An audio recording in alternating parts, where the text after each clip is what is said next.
Guys കുറച്ച് ദിവസങ്ങളായിട്ട് ഷാനവാസിനെ ഒരു ആവശ്യമില്ലാതെ പ്രൊവോക്ക് ചെയ്തുകൊണ്ടിരിക്കുകയാണ് നവീനും അക്ബറും ആര്യനും. അതിൻ്റെ ഒരു റീസൺ എന്താണെന്ന് വെച്ചാൽ ഈ കഴിഞ്ഞ ആഴ്ചയിൽ നോമിനേഷനിൽ പേര് വരാത്ത ഒരാളാണ് ഷാനവാസ് നോമിനേഷനിൽ വരാത്ത കാരണം ആര്യനായാലും അക്ബറിനായാലും നവീനായാലും അതിൻ്റെ ഒരു ഇറിറ്റേഷൻ നല്ലപോലെ അവർ കാണിക്കുന്നുണ്ട്. ഷാനവാസ് നോമിനേഷനിൽ വന്നില്ല എന്ന് പറഞ്ഞിട്ട് ആര്യൻ ആദിലയോട് അതിനെക്കുറിച്ച് സംസാരിക്കുന്നുണ്ടായിരുന്നു. ഇനി എന്തുകൊണ്ട് ഷാനവാസ് നോമിനേറ്റ് ചെയ്തില്ല എന്നൊക്കെ പറഞ്ഞ് ചോദിക്കുന്നുണ്ടായിരുന്നു.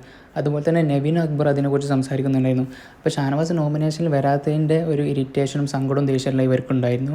അതിനുശേഷം ഇവർ 3 പേര് ഒരുമിച്ച് ക്യാപ്റ്റൻ ആയതിനു ശേഷം മാക്സിമം ഷാനവാസിനെ ട്രിഗർ ചെയ്യാനും പ്രൊവോക്ക് ചെയ്യാനും ഇവർ ട്രൈ ചെയ്തിട്ടുണ്ട്. അങ്ങനെ അവർ 3 പേരും മാക്സിമം ഷാനവാസിനെ വെറുപ്പിച്ച് കിച്ചൻ്റെ കാര്യത്തിനായാലും ഫുഡിൻ്റെ കാര്യം പറഞ്ഞിട്ടായാലും മാക്സിമം ഷാനവാസിനെ വെറുപ്പിച്ച് അവസാനം പ്രശ്നങ്ങൾ രൂക്ഷമായി ഇപ്പോൾ ഷാനവാസ് ഹോസ്പിറ്റലൈസ്ഡ് ആയ ഒരു അവസ്ഥയിലാണ് ഇപ്പോൾ നിലവിലുള്ളത്. സഡനായിട്ട് ഷാനവാസ് അവിടെ വീണ സമയത്തും അക്ബറും നവീൻ ആര്യനെല്ലാം പറഞ്ഞത് അത് ഡ്രാമ ആയിരുന്നു എന്നാണ് 3 പേരും പറഞ്ഞിട്ടുണ്ടായിരുന്നു. എന്തായാലും ഈ ഒരു ഹെൽത്ത് ഇഷ്യൂ വെച്ചിട്ട് ഇത്രയധികം ഗെയിം കളിക്കണ ഷാനവാസിനെ അംഗീകരിച്ചേ പറ്റത്തുള്ളൂ കേട്ടോ. ഒരു രക്ഷയില്ല.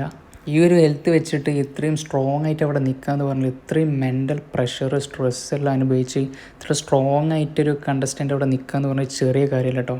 ഒരു ബിഗ് സല്യൂട്ട് ഷാനവാസിന് കൊടുക്കേണ്ടത്.